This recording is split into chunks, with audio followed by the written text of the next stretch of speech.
సాయిరామ్. ఆంజనేయుని ఆనతి. శ్రీ ఆంజనేయ స్వామి వారి దివ్య సందేశము.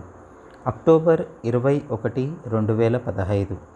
ప్రశ్న: మానవ దేహం పంచభూతాత్మకము అంటారు, అది ఎలా స్వామి? సమాధానం: ఈ విశ్వంలో ఏ పంచభూతాలైతే ఉన్నాయో అవే పంచభూతాలు మానవ దేహంలో కూడా ఉన్నాయి. మానవ దేహంలోని ఎముకలు, కండరములు భూమితత్వంతో ఉంటాయి.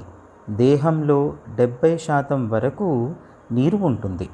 దేహం ఎల్లప్పుడూ నిర్ణీతమైన ఉష్ణోగ్రతతో ఉంటుంది. లోపల భాగమంతా వాయువు ఉంటుంది. అవయవములు ఉండుటకు అవకాశాన్నిచ్చే ఆకాశము ఉంటుంది.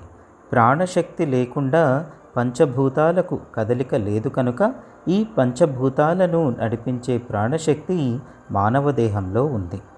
సాయిరామ్.